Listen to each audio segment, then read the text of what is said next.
Eelmise sajandi jooksul on olnud arvukalt kadunud inimeste juhtumeid, mis on ületanud isikliku tragöödia piirid ning muutunud püsivateks mõistatusteks, mis pole jätnud mitte ainult perekondi vastuseid otsima, vaid panevad endiselt proovile ka parimad uurijad. Number 10. See oli 1988. aastal, kui Dominique Ardouin, kelle juured on Pariisis, Prantsusmaal, otsustas kolida Soome. Ta leidis tööd seal giidina Soome Lapimaal ja säiritas topeltkodakondsuse. Tema enda eluloo järgi oli tal üsna kirev elu. Ta kasvas üles Alpides pärast seda, kui jäi varakult orvoks. Väidetavalt diagnoositi tal vähk, millest ta paranes. Alles palju hiljem saadi teada, et see lühike taustalugu oli välja mõeldud. Hoolimata sellest, et oli oma mineviku kohta loo välja mõelnud, oli Dominique endiselt austatud isik, kes klammerdus ühe eesmärgi külge, millest ta keeldus loobumast. Ja just see eesmärk sai ootamatuks taustaks tema kummalisele kadumisele, mis on tänaseni lahendamata. Dominique soovis saada esimeseks naiseks, kes üksi jõuab geograafilisse põhjapoolusesse ja suusatab sinna. 2001 aastal asus Dominique sellele teekonnale ja samal kevadel jõudis ta magnetilisse põhjapoolusesse. 2003 aastal asus Dominique teele geograafilise põhjapooluse poole, kuid ei suutnud läbida halastamatut maastikku. Ta päästeti lumiselt maastikult, kuid enne seda võttis külmakahjustus temalt mõned varbad, mis hiljem amputeeriti. Kuid Dominique ei andnud alla ning 2004 aasta märtsis, olles 43-aastane, alustas ta oma teist katset saada esimeseks naiseks, kes suusatab üksi põhjapoolusele. Tema baasiks oli Põhja-Soome, kus tema kauaaegne sõber Tuomo Janttinen töötas Soome Vabaõhuliidu tegevjuhina. 5. märtsil lahkus Dominique Siberis asuvast Arkticheski neemest, et suunduda geograafilisele põhjapoolusele, liikudes üle jäävälja. Ta võttis kaasa kaasaegsed sidetehnoloogiad ja piisavalt toitu, et see kestaks 17 päeva. Siit kohta jõudmiseks pidi ta läbima karmi, lumise ja halastamatu külmaga maastikku ning aerutama kajakiga jäävoolude vahel. Kuid päev pärast tema teekonna algust kaotas ta ootamatult ühenduse oma baasiga. Side puudumine käivitas kohese otsingu ja päästeoperatsiooni, kus päästehelikopter tiirles piirkonna koha, nootuses leida temast mingigi jälg.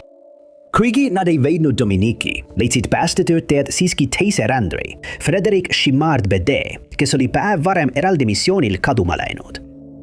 Järgmistel päevadel naasid meeskonnad rajale, mida arvati, et Dominique oli läbinud, kuid jäid tühjade kätega. Otsingud lõpetati selle kuu lõpuks. Pärast tema kadumist avastasid sõbrad ja töökaaslased, et tema alpinisti taust ei vastanud tõele ning suutsid üles leida nii tema õe kui ka onu. Perekonna liikmete sõnul oli Dominique varemgi kaduma läinud, kuigi nad ei täpsustanud millistel asjaoludel. Need sugulased usuvad, et on endiselt elus ja võib lihtsalt kusagil mujal elada. Dominique'u onu on öelnud, et ta võis alustada uut elu ja võib-olla Venemaal. Pole teada, mida tollal 43-aastane naine kadumise hetkel kandis, kuid teda on lihtne tuvastada tema puuduvate varvaste järgi, mis amputeeriti pärast külmakahjustust. Tal on sinised silmad ja kadumise ajal olid ta liikesed blondid juuksed. Temaga seotud teavest võib teatada lähimasse kohaliku politseijaoskonda või šerifi büroosse. Number 1. Kirk von Ackermanni seotus sõjaväe ja luureteenistustega näib olevat alanud 90-ndatel, kui ta teenis Ameerika Ühendriikide armees vene keele lingvistina. Ta oli ka luureohvitser USA õhujõududes, kus ta täitis NATO luureasejuhi rolli Kosovos. Kirkist sai autasustatud ametnik tema osalemise eest operatsioonides vaenlase territooriumil. Ühel oma teenistusmissioonil kuulutati 37-aastane Kirk 2003 aastal kadunuks. Oli October ja Kirk, kes töötas Kaitseministeeriumi töövõtjana, oli Ultra Servicesi palgal, mis asus Istanbulis, Türgis. Ta saadeti Tikriti Iraki osana operatsioonist Iraagi vabadus. See oli vigane plaan, mida saatsid mitmed probleemid. Mõned selle projekti probleemidest olid poliitiline sekkumine, ebarealistlikud ootused ja tõsine vägede puudus. Kirk on kantud kadunuks. 9. oktoobril 2003 tema sõiduk leiti hüljatuna teelt Kirkuki ja Tikreti vahel.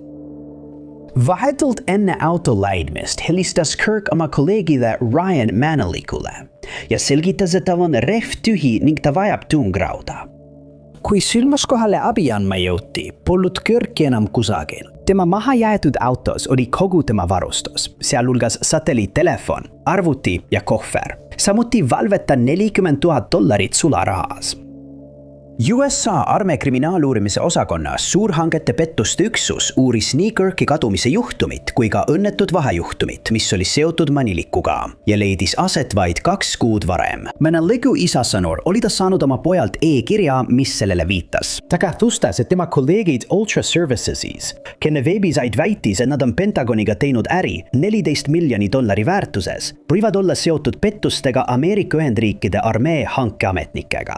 Maniliku kirjutatud e-kiri viitas sellele, et ta kartis oma elu pärast, kuid ta ei öelnud miks.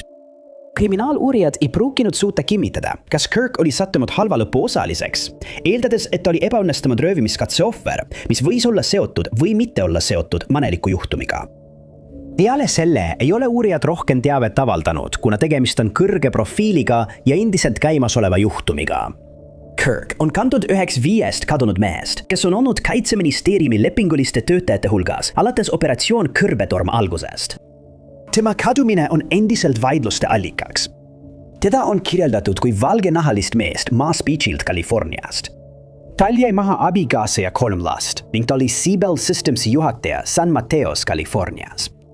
Tema kadumise uurimine jätkub endiselt ning temaga seotud teave tuleks edastada lähimale politseiasutusele või FBI büroole. 8. Saistes koos oma vendade ja õdedega on seal Immaculate Mary Basil, põlisrahvusest Kanada naine, kes sündis Patricial ja Samuelile. Tal on 3 venda, nende seas Nick, Peter ja Travis ning 3 õde, Crystal, Ida ja Samantha. Lähedaste sõnul oli Immaculate, keda sageli kutsuti Maciks, lähedasem oma 2 noorema õe Crystal ja Idaga, kes kirjeldasid teda hooliva inimesena. Ta aitas alati nii palju kui suutis, kui keegi temalt abi palus. Maci sündis 8. detsembril 1985 Rooma katoliku Neitsi Maarja pärispatuta eostamise pühal, mis arvatakse olevat tema nime valiku põhjuseks. Ta kasvas koos oma nooremate õdedega üles asenduskodusüsteemis, mis aitas kaasa nende murdmatu sideme tekkimisele. Lähedased kirjeldasid teda kui introvertset inimest, kes käis harva pidudel, ei tarvitanud alkoholi ega meelemürke, vaid eelistas olla kodus, koristada, kaunistada, olla internetis või veeta aega oma väikese pojaga.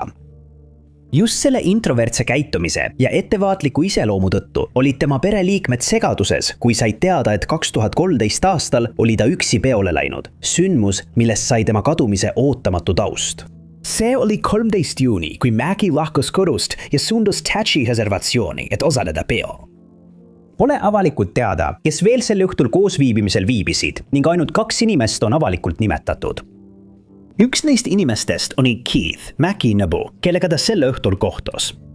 Samuti nähti teda väidetavalt koos mehega nimega Victor, keda ka perekond tundis. 14. Juuni paiku südaööl lahkub Maci koos Victoria Keefiga peolt, et minna Kuja lähedal asuvasse majakesse punast plekki tooma. Nad sõitsid koos valgesinise veoautoga ning just selle sõidu ajal viisid teadmata asjaolud Immaculate Basili lahendamata kadumiseni. See oli viimane kord, kui keegi teda nägi või temast kuulis. Väidetavalt nähti Victor Tatches 10 tundi hiljem ning tema riided olid rinnuni märjad. Samal päeval ei vastanud Maci oma mureliku õe telefonikõnedele. Ja 3 päeva hiljem, pärast mitmeid kõnesid erinevatele inimestele, kes teda tundsid, andis perekond 1 lapse ema kadumisest teada Kanada kuninglikule ratsapolitseile. Juhtumit uurides küsitles Kanada kuninglik ratsapolitsei Keefi ja Victorit, kes väitsid, et Leo Creek Forest Service Roadil reisides sattusid nad õnnetusse. Lugu kinnitati, kui veoauto tükid leiti piirkonnas puu lähedalt. Nad väitsid, et pärast juhtunud eraldus Maci neist. Mõlemad mehed tehti polügraafitest ja forensiline analüüs. Midagi kahtlast ei leitud ja mõlemad olid koostööaltid. RCMP alustas otsinguid nädal pärast seda, kui naine oli kadunuks kuulutatud. Nad otsisid nii maa pealt kui ka õhust ning kasutasid jälituskoeri, kuid midagi ei leitud. Kadumise ajal kandis Immaculate halli värvi joogapükse, valgeid jalanõusid ja musta kapuutsiga dressipluusi, mille esiküljel oli vahtra lehekujutis. Ta võttis endaga kaasa tumesinise iPod Shuffle'i ja valged kõrvaklapid. Ühtegi neist esemetest ei ole leitud piirkonnast, kus ta väidetavalt kadus. Kui juhtumist hakkas levima jutt, astusid mitmed inimesed välja, väites, et nad on teda näinud. Immaculate kadus piirkonnas, mida peetakse Highway of Tears'i osaks. Tema juhtum järgnes tema nõbu, Bonnie Marie Josephi kadumisele, kes kadus samal moel mitu aastat varem. Immaculate'il on keskmise pikkusega mustad juuksed ja pruunid silmad. Ta on 165 centimeetri pikk ja kaalub umbes 57 kilogrammi. Teave tema kadumise või asukoha kohta saab edastada Fort St. James'i RCMP-de aadressil 50-996-8269. Number 7. Todd Tran Harrimanil oli tõeliselt uskumatu elu. Tema juured olid seotud Vietnamiga, kus ta sündis 1944 aasta veebruaris. Ta kasvas üles riigi lõunaosas, kus ta kasvas Taininis, linnas Saigoni lähedal. Tema kodu asus Saigoni jõe kaldal, mis tekitas temas hilisemas elus kiindumuse elada vee ääres. Kui ta oli 22-aastane, sünnitas ta oma esimese poja, Men. Hiljem samal aastal kaotas ta oma abikaasa kestva Vietnami sõja tõttu ning 2 aastat hiljem, 1968 aastal, kohtus ta Ameerika sõduri Clinton Harrimaniga, kes oli USA kaubalaevastiku ohvitser. Clinton ja Todd armusid esimesest silmapilgust ning abiellusid traditsioonilises Vietnami tseremoonias. Koos ehitasid nad maja Tainini maapiirkonda, kus ten sündis tütar nimega Tu Hong. Kuid möllava sõja tõttu pidid abikaasad välja mõtlema plaani, kuidas tüdruk turvaliselt ära viia, sest tema pool vietnamlasest ja pool ameeriklasest päritolu tegi temast sihtmärgi. See pingutus viis perekonna ühest kohast teise, sealhulgas Maine'i Casco lahe kaljustele randadele ja Mehhiko lahe madalikele. Nii jätkus nende elu vee ääres, kus nad elasid värvikat ja õnnelikku elu. Todd töötas vabatahtlikuna pagulaste haiglates vietnami keele tõlgina ning tal läks hästi. Ta teenis head elatist ja uuris isegi võimalusi osta Texases lisakimmisvara, lootes saada üürilandjaks ning lähedasemaks oma nüüdseks täiskasvanud poja ja lastelastega. Kodu, mille ostmist ta kaalus, pakuks talle taas suurepärase vaate ookeanile. Ta oli enevil võimaluse üle kolida kohta, kus ta saaks oma perega taas ühenduda ja ta ootas põnevusega uute tutvuste loomist. Ta unistas sellest, kuidas õpetab oma lapselapsi kala püüdma ja leiaks kindlasti viisi, kuidas panustada Vietnami kogukonda oma uues linnas. Kuid Todil ei olnud kunagi võimalust seda kogeda. See oli 2001 aasta suvi, kui 57-aastane Todd kavandas marsruudi League City ja Corpus Christi Texase vahel. Esimeses külastas ta oma poega, teises otsis ta kinnisvara ostmiseks. Tema plaan oli sõita mööda maalilist marsruuti, maanteed 35, otsides võimalikke kodusid. Ta lahkus oma poja kodust 2001 aasta 12. juulil umbes kell 5 hommikul oma Rose Quartz 1995 aasta Lincoln Continentaliga, millel oli eritellimusel Florida numbrimärk Totsi. Autol oli tagaosas väike ruudukujuline klebis kirjaga PJC ning eesotsas Navy Seali embleem. Umbes kell 8:30 samal hommikul, 3,5 tundi pärast tema lahkumist, üritas üks Totsi sõpradest talle mobiilile helistada. See helises 4 korda, enne kui kõne suunati kõnepostile, mis viitas sellele, et seade oli sisse lülitatud. Kell 30 üritas sõber talle uuesti helistada ja seekord läks kõne otse kõneposti, mis tähendas, et seade oli nüüd välja lülitatud. Selleks õhtuks, kui temast polnud ikka veel midagi kuulda, hakkasid tema pere ja sõbrad muretsema. Tema poeg helistas lõpuks kohta, kus ema pidi tol ööl ööbima, kuid selgus, et Tot ei olnudki sinna jõudnud. Järgmisel päeval teatati kohalikude politseile, et naine on kadunud. Põhjalikud otsingud viidi seejärel läbi League City ja Corpus Christi vahel, kuid need pingutused ei ole andnud ühtegi vihjed Toddi kadumise kohta. Lincolni pole samuti kunagi leitud ja see on sama salapäraselt kadunud nagu Todd ise. Aastate jooksul on kadumise kohta ilmunud vaid üksikuid killukesi, kuid ükski neist juhtlõngadest pole tulemusi andnud. Texas ja Florida vahel on olnud mitu kinnitamata Toddi nägemist. Tunnistajad on samuti teatanud, et on näinud teda koos tuvastamata afroameeriklasest mehega. Teda kirjeldatakse kui saledat ja umbes 20. eluaastates meest tol ajal. Teda nähti Houstonis sõitmas päeval, mil Todd kadus ja teda peetakse võimalikuks kahtlusaluseks selles juhtumis. League City politsei osakonna andmetel kahtlustatakse kuritegu. Todd Tran Harriman on Aasia naine, kellel on halliks muutuv mustad juuksed ja pruunid silmad. Ta on Vietnami päritolu ning tal on armid kõhul, millest üks on keisrilõike ja teine emaka eemaldamisoperatsiooni tulemus. Samuti on teada, et ta kannab prille. Tema kadumise ajal kandis ta vasakul randmel 7 kuldset käevõru. teemant kaelakeeripatsid, särki, lüvikesi pükse ja sandaale. Teavet tema kohta saab edastada League City politseile numbril 281 332 2566. Number 2. Chastity Reedi tausta ja isikliku elu kohta pole avalikkusele palju teada.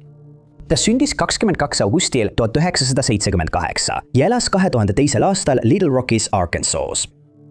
Ta on oma pere väga armastatud liige ja oli oma nõbudega lähedane. Sõbrad ja pere kutsusid teda mõnikord hüüdnimega Putin. Samuti öeldi, et tal oli terviseprobleem, kuigi täpselt pole öeldud, mis see probleem oli. Chastity lugu algab 26. oktoobril 2002, kui ta helistas Greenwoodis, Mississippi osariigis, ühele pereliikmele. Ta teavitas oma sugulast, et viibib Greenwoodis ja plaanib reisida Scubasse, Mississippi osariiki. Ta mainis ka, et võib peatuda Meridianis, mis jääb teel Scubasse. Et ta külastaks seal mõningaid oma nõbusid, kuid pärast seda telefonikõnet näid, et keegi ei näinud ega kuulnud temast enam midagi. 24-aastane naine reisis Türgis senise 1998 aasta 4-ukselise Ford Conturiga, kui ta kadus. Pole selge, kas ta jõudis kunagi oma nõbu majja, mis teeb otsinguala kitsendamise keeruliseks. Ta kadus kas Greenwoodi ja Meridiani vahel või Meridiani ja Scuba vahel. Võib-olla kadus ta ka siis, kui ta sõitis tagasi koju Little Rocki. Tundub, et keegi neist piirkondadest ei ole temaga ühendust võtnud ega ole olnud ühtegi võimalikku tähelepaneku Chastityst ega tema autost. Võimud on läbi otsinud selle piirkonna ja tee, mida nad usuvad, et noor naine kasutas, kuid neil puuduvad vihjed tema asukoha kohta. Tema sõidukid, millel on Arkansasi numbrimärgid, ei ole nähtud alates tema kadumise päevast ning tema juhtum on endiselt lahendamata. Ta on kantud ohustatud ja kadunud isikute nimekirja. Tema kadumisega seoses ei ole ühtegi kahtlusalust nimetatud ega ole ka 2026 aasta seisuga teatatud ühestki võimalikust vihjest või nägemisest. Chastity oleks nüüd 47-aastane ning on teada, et tal on terviseprobleem ja ta kasutab oma hüüdnime Putin perekonnanimena. Teda on kirjeldatud kui afroameeriklanat, kellel on mustad juuksed ja pruunid silmad. Ta on umbes 170 cm pikk ja kaalub umbes 145 kilogrammi. Mõlemad tema kõrvad on augustatud ning kadumise ajal kandis ta rohelisi venivaid pükse ja valget särki. Juhtumid uurid Kemperi maakonna šerifi büroo ning nendega saab ühendust numbril 601 753 2255. 5. kohal on Hatis Trubatšulu, sündis Türgis 1977 aastal ja kolis koos perega Kanadasse 1993 aastal. Ta abielus noores eas, kuid see abielu lagunes peagi. Mõni aasta hiljem abielus ta uuesti, kuid ka see abielu ei kestnud. Kuid neist ebaõnnestunud suhetest ei takistanud tal armastust otsimast. See juhtus 2008 aastal jõulupeol, kui ta armus 29-aastasesse Risa Chosasse, kellega ta tol päeval kohtus. Nad said kiiresti romantilised lähedaseks ja järgnevatel kuudel tegi Hatis mitu reisi New Yorki, kus Risa elas. Sel ajal, kui paar oli kihlatud, selgus, et Risa oli abielus ameeriklannaga nimega Winsome Angela Perez, kuid Hatisele öeldi, et nad on lahutamas. Kas see on tõsi või mitte, pole selge. Järgmisel aastal, 2009. aastal, kadus 32-aastane naine, kui ta suundus New Yorki külastama oma kaugel elavat kallimat, kes oli pärit Türgist. Hatis lahkus oma pere Toronto kodust Kanadas 13. juunil plaanides kohtuda Risaga ja veeta temaga mitu päeva. Viimati nähti teda oma pruuni 2007 aasta Toyota Corollaga sõitmas Toronto Bloor Street Westil ja Lansdowne Avenue. Ta ei naasnud kunagi Kanadasse ja temast pole enam midagi kuulda olnud. Mõni päev pärast tema lahkumist, 21. juunil, teatati maha jäetud sõidukist New Yorki John F. Kennedy rahvusvahelises lennujaamas. Auto oli Toyota Corolla, millel oli Ontario numbrimärk. See kuulus kadunud naisele ning kui tema kadumisest teatati, alustasid õiguskaitseorganid kohe juhtumi uurimist. Nad uurisid pangakontosid, mobiiltelefonide kõnelogisid ja Facebooki, kuid ükski neist polnud olnud aktiivne alates tema kadumisest. Samuti avastati, et tema nimele oli ostetud lennupilet Türki samal päeval, kui tema sõiduk leiti lennujaamast. Aga kadunud naine ei läinud sellele lennule ega ka ühelegi teisele, samuti pole tema sisenemist Türki kusagil registreeritud. Risa, Türgi immigrant, kes töötas Long Islandil terasetehases keevitajana, lahkus Ameerika Ühendriikidest varsti pärast tema kadumist 30. juulil. Ta suundas oma kodumaale ühe otsa piletiga. Tema naine Angela kadus samal ajal. Kummalisel kombel leiti Angela sõiduk samuti hüljatuna samas lennujaamas nagu Haitise oma, 4 kuud pärast seda, kui tema abikaasa Türki lahkus. Hiljem leiti ta õnnetutes oludes, mis viisid politsei kuulutama Risa Hossa tema kadumise ja samuti Hattise kadumise puhul huvipakkuvaks isikuks, kuna kuritegu kahtlustati tugevalt. Kuid võimalik kahtlusalune on nüüdseks surnud. Uurijad ei usu, et Hattis oleks kunagi New Yorgist lahkunud, kuid vihjed selle kohta, kuhu ta võis sattuda, puuduvad täielikult. Tema kadumine on endiselt vahendamata ning ta on liigitatud ohus olevaks kadunuks. Teda kirjeldatakse kui Kaukaasia naist, kellel olid mustad õlgadeni juuksed ja pruunid silmad. Ta on 155 sentimeetri pikk ja kaalub 59 kilogrammi. Tal olevat väike arm vasakul põsel ja viimati nähti teda kandmas valgeid pükse, valget triiksärki ja musti kõrge kontsaga kingi. Tiever Hattise kadumise kohta saab edastada Toronto politsei kadunud isikute üksusele numbril 416 80 87 111.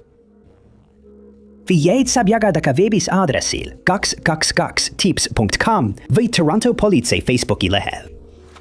4. on vaene Sva. Tema juhtum on üks paljudest kadumistest, mille kohta puudub kahjuks piisav teave, mistõttu on juhtum jäänud seisma.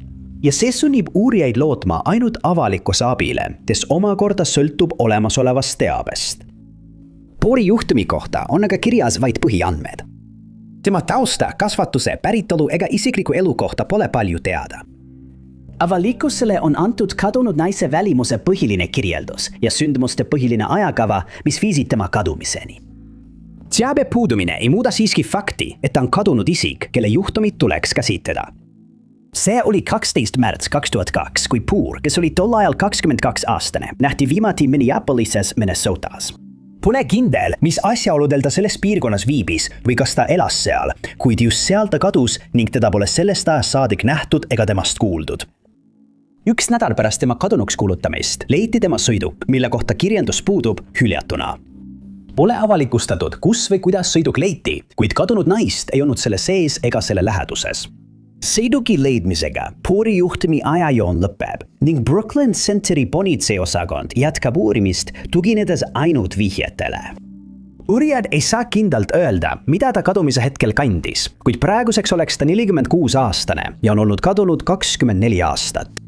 Teda kirjeldati kui Aasia päritolu naist, kellel oli kadumise ajal mustad juuksed ja pruunid silmad.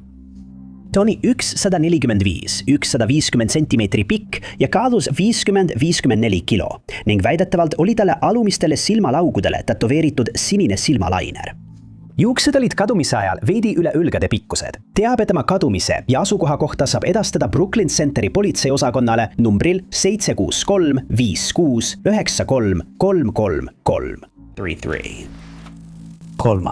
Kirglik loodusesõber kogenud matkaseel erru läinud õhuväe kindralmajor. Need on tiitlid, mis võtavad kokku William Neil McCaslini elu, astronautika-insener ja endine õhuväe uurimislabori ülem. Oma sõjaväekarjääri jooksul määrati William 2007. aastal Pentagoni, kus ta juhtis õhuväe sekretäri alluvuses asuva büroo kosmosehanke osakonda. 2009. aastal edutati ta Kaitseministeeriumi hangete, tehnoloogia ja logistikabüroo eriprogrammide direktoriks. Selles ametis omas ta täielikku ülevaadet Ameerika kõige tundlikumast teavest, sealhulgas teadmistest, programmidest ja avalikustamata võimekustest. Oma teenete eest on William saanud mitmeid autasusid ja tunnustusi, sealhulgas pronksist teenistustähe, mitu tammelehe kobarat, väikerelvade laskmise eksperdiriba ja ühise silmapaisva üksuse auhinna. Pärast oma sõjaväekarjääri alustas William tööd ettevõttes Applied Technology Associates tehnoloogia direktorina. Tema töökoht asub Albuquerque's, New Mexico osariigis, kus ta ka elab. William kadus selle aasta alguses ja on kantud nende 11 teadlase hulka, kes on alates 2024 aasta keskpaigast seletamatult kaduma läinud. Kõigil neil kadunud isikutel on kõrgetasemeline julgeolekuluba, mis teeb nende kadumised eriti muret tekitavaks. Ametlike teadete kohaselt lahkus 68-aastane mees oma Albuquerque kodust 27. veebruari 2026 hommikul, jättes maha mitmed isiklikud esemed, sealhulgas retseptiprillid, kantavad seadmed ja mobiiltelefoni. Pärast seda pole temast enam midagi kuulda ega nähtud. Samal päeval andis New Mexico Bernalillo maakonna šerifibüroo Williami kohta välja Silver Alerti teate. Teatatakse, et pole teada, kuhu ta suundus või mida ta lahkudes kandis. Kodu läbi otsides märkisid uurijad, et mõned esemed olid puudu, sealhulgas matkasaapad, punane seljakott, rahakott, samuti 0,38 kaliibriga revolver ja selle nahast kabuur. Seejärel alustati ümbritseva ala otsinguid ning tema kodu ümbritsesid kaljud ja kanjon, mida põhjalikult otsiti infrapunakaameratega varustatud helikopteritega. Meeskonnad hõljusid öösel piirkonna kohal, nootes, et nende tehnoloogia suudab tuvastada soojusjälje. Soe kevadine ilm pööras aga maastiku nende vastu. Kogu mägi oli soojusest valgustatud, mistõttu oli raske eristada kivide soojust inimese keha soojusest. Vaatamata pingutustele pole Williamist jälgegi leitud. 8 päeva hiljem leidsid uurijad maja lähedalt, kust William väidetavalt kadus, halli USA õhuväe dressipluusi, kuid tema perekond pole veel kinnitanud, kas see kuulus talle. Lähtuvalt uurimisest ei saa ametnikud öelda, miks William otsustas oma elukohast lahkuda või kas keegi oli sellega seotud. Näär on samuti üle vaadanud tundide viisi valvekaamerate salvestisi, kuid ka see osutus kasutuks. Ametlikud andmed Williami kadumise kohta viitasid sellele, et ta koges vaimset segadust ja tal oli täpsustamata terviseseisund. Just selle tõttu astus ta välja mitmest grupist, millest enamik oli teadusliku suunaga. Vaatamata võimalikule vaimsele taandarengule kirjeldati Williamit siiski kui kõige intelligentsemat inimest ruumis, kes oli ka väga võimekas.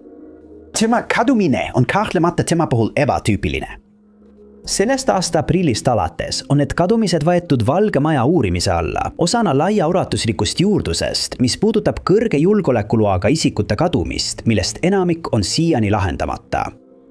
Terviseprobleemide tõttu ütleb politsei, et nad on tema ohutuse pärast mures. William McCaslani nähti viimati Quail Run'i piirkonnas 27 veebruaril umbes kell 11 hommikul liikumas teadmata suunas. 68-aastast meest on kirjeldatud kui Kaukaasia rassi esindajad, kellel on sinised silmad ja valgehallid juuksed. Ta on 180 centimeetri pikk ja kaalub umbes 73 kilogrammi. On teada, et ta kannab ka retseptiprille. Teavet selle inimese võimaliku asukoha ja juhtumi asjaolude kohta saab edastada kadunud isikute üksusele numbril 15054687070. Number 2. Mary Denise Lance sündis 1964 aasta septembris. Aastaks 2004 oli tal 2 täiskasvanud last ja ta elas koos perega Marshallis, Michigani osariigis. Samal aastal kolisid tema vanemad ära ja asusid elama Californiasse. Tema ema Anita soovis, et tütar koliks koos nendega läände, kuid ta igatses jääda Michigani, valmistudes vanaemaks saama. 39-aastane naine elas Marshalli linnas Arm Streeti 1200 kvartalis korteris. Ta elas seal koos oma kihlatu Christopher Luke Prattiga. See juhtus vaid 2 päeva pärast seda, kui tema vanemad kolisid Californiasse, kui Mary kadus oma kodust pärast tüli Christopheriga. Teda nähti viimati 12 märtsil 2004 kella 22:00 ja 22:30 vahel. Tema kihlatu sõnul ütles ta, et läheb jalutama ning vaatas, kuidas Mari suundus nende elamukompleksi auto varjualuse poole. Seejärel kadus ta pimedusse. Mari ei tulnud sel õhtul koju tagasi ning teda pole sellest ajast saadik nähtud ega temast kuuldud. 2 päeva pärast seda, kui teda viimati nähti, helistas Christopher oma kihlatu perele Californias ja küsis, kas ta on sinna läinud. Kõne oli kindlasti murettekitav perele, kes polnud Marit näinud pärast seda, kui nad lahkusid Michiganist. Teade pani kadunud naise venna ühendust võtma Marshalli politsei jaoskonnaga ja teatama tema kadumisest. Õiguskaitseorganid alustasid kohe uurimist, mis viis nad korterisse, mida Mary kellegagi jagas. Siin avastasid nad, et lahkudes jättis ta maha oma võtmed, mobiiltelefoni, kihlasõrmuse, riided ja Dodge Durango. Kodus puudus aga tema valge võrkkott, mille Christopher väidab, et ta tol õhtul kaasa võttis. Ükski Mary kontodest pole sellest õhtust saadik aktiivsust näidanud. Uurijad vaatasid läbi mitme tunni jagu turvakaamera salvestisi ning üks Marshalli poe kaamera jäädvustas Mary umbes kell 18:30. 12 märtsil vaid mõned tunnid enne kadumist. Perekond palkas hiljem eradetektiivi, kes tuvastas, et Mary käis enne oma kihlasega lähedal asuvas salongis kohtumist peopoest läbi. Väidetavalt kuulsid tunnistajad paari tülitsemas ja nad lahkusid mõlemad varsti pärast seda. Väidetavalt oli ta teinud plaani kohtuda sel õhtul sõbraga, kuid kui see sõber tuli järele, väitis Christopher, et Mary pole enam kättesaadav. Õiguskaitseorganid kasutasid koerapatrulle, kellel õnnestus jälitada lõhna lähedal asuvasse hotelli. kuid peale selle ei olnud midagi leitud. Christopher on lõpetanud suhtlemise õiguskaitseorganitega ning pärast oma kihlatu kadumist mõisteti ta süüdi mitmetes süüdistustes, mis ei olnud seotud tema juhtumiga. Ta vabastati tingimisi 2013, pärast vaid 6-aastast vangistust kuriteo, perevägivalla, ebaseadusliku vangistamise ja sidevahend rikkumise eest. Teda on nimetatud selle juhtumi huvipakkuvaks isikuks, kuid ametlikes aruannetes ei ole teda kahtlusalusena nimetatud. Mary Landsey kadumises kahtlustatakse kuritegu ning ta on endiselt teadmata kadunud. Ta on liigitatud ohustatud kadunuks ning tema juhtum on lahendamata. 39-aastase Mary Landsey'l olid pruunid juuksed ja pruunid silmad. Ta oli 168 sentimeetri pikk ja kaalus umbes 73 kilogrammi. Tema kõrvad ja naba olid augustatud. Tal on vasakul käsivarrel eristatav arm, mis on saadud poliomüeliidi vaktsineerimisest ning öeldi, et ta kandis lugemiseks pruune prille.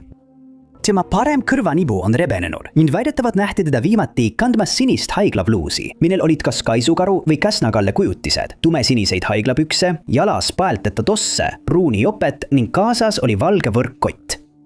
Teavet tema asukoha kohta saab edastada Marshalli politseiosakonnale numbril 269 781 2596. 6. Number 1. Craig Steve Kenner sündis 9. mail 1961 ning 2004. aastal oli ta abielus ja elas Missouris. Peale selle pole tema mineviku ja isikliku elu kohta palju teada. Järgmine dokumenteeritud sündmus on tema ootamatu kadumine, mis jättis perekonna armastatud inimest otsima ja murest murtuks. See oli 3. märtsil 2004, kui 42-aastane mees suudus Washingtonis, Missouris, Fremonti tänava 700 kvartalisse, et külastada oma ema. Pärast mõnetunnist külastust lahkus Craig oma ema majast ja ütles talle, et läheb jõkke hüppama lõbu pärast. Ta helistas oma naisele ja ütles talle sama. Jõgi, millest ta rääkis, oli Missouri jõgi, mis asub umbes poole miili kaugusel Fremonti tänavast kirdes. Craig jättis kõik oma isiklikud asjad ema juurde ja lahkus, kuid pole teada, kas ta jõudis kunagi jõeni või kas tal oli tegelikult plaanis sinna minna. Keegi pole teda sellest ajast saadik näinud ega temast kuulnud. Kui ta sel õhtul koju ei naasnud, teatati tema kadumisest kohe Washingtoni politseiosakonnale. Mõistes, et kadunud mees võib olla ohus, käivitati koheselt otsingu ja päästeoperatsioon, kuid võimud ei suutnud teda kusagilt leida. Tema kadumisega seotud asjaolud on ebaselged ning Craigi asukoht on endiselt teadmata. Õiguskaitseorganid on sellest ajast alates märkinud ta ohus olevaks kadunuks ning tema juhtum on endiselt lahendamata. Hoolimata avalikkusele esitatud palvetest jagada igasugust teavet, mis võiks selle juhtumi lahendamisele kaasa aidata, pole ühtegi vihjet laekunud ning perekond on sellest katsumusest murtud. Craig Kenneret on kirjeldatud kui pruuni juustega ja siniste silmadega meest. Ta on 165 sentimeetrit pikk ja kaalub umbes 61 kilogrammi. Tal on tätoveeringud paremal randmel, paremal õlal ja mitmel muul kehaosal. Kadunud mehe ema sõnul nähti teda viimati kandmas siniseid teksaseid, türkiissinist dressipluusi ja beeži mitsi. Teavet tema asukoha kohta võib edastada Washingtoni politseiosakonnale numbril 636 900 10 57. Aitäh teile, et vaatasite! Kui teile see video meeldis, siis kindlasti vajutage meeldig-nuppu. Ärge unustage ka tsellida ja vajutada teavituskella, et olla kursis Craigi meie tulevaste üleslaadimistega. Minu nimi on Top 5 Unknowns ja kohtume järgmises videos.